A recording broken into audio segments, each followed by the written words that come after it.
वज़ीर-ए-आज़म के इंटरव्यू पर फारूक अब्दुल्ला और उमर अब्दुल्ला का रद्द-ए-अमल। 370 की मनसूखी के बाद सूरत हाल बदलने के दावों पर उठाए सवाल। कहा, मजहब के नाम पर लोगों को किया जा रहा है गुमराह, लोगों की मुश्किलात में हुआ है इजाफा। कांग्रेस जनरल सेक्रेटरी इरफान नक्शबंदी का पीएम मोदी के इंटरव्यू पर बयान। कहा, कांग्रेस ने नहीं बनाया है मोदी की वालिदा को निशाना। कहा, जाती इख्तलाफात नहीं बल्कि सियासी नजरिए के हैं इख्तलाफात। कहा, कांग्रेस के मंशूर ने उड़ा दी है बीजेपी की नींदें।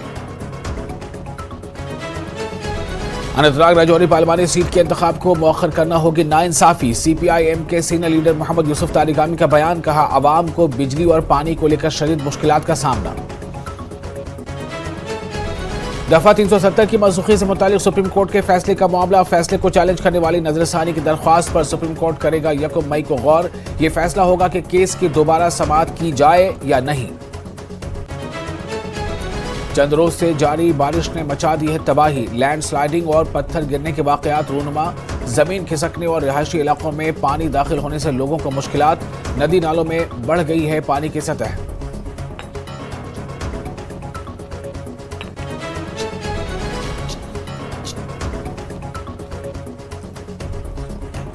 जिला रामबन में चट्टाने खिसकने से एक शख्स की मौत। 3 मकानों को पहुंचा है काफी नुकसान। पुलिस सिविल QRT रामबन ने शुरू किया है रेस्क्यू ऑपरेशन।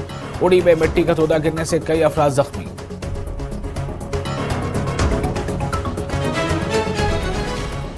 जम्मू श्रीनगर कौमी शाहराह ट्रैफिक के लिए बंद। जिला रामबन के कई मकामात पर बड़े पैमाने पर लैंडस्लाइडिंग। शाहराह की बहाली का काम भी जारी। मुख्तलिफ मकामात पर दरमानदा मुसाफिरों को सख्त मुश्किलात दरपेश।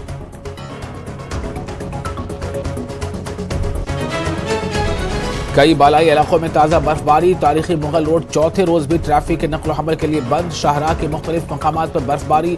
जिला डोडा में सैलाब की वजह से एक तालिब इल्म की मौत।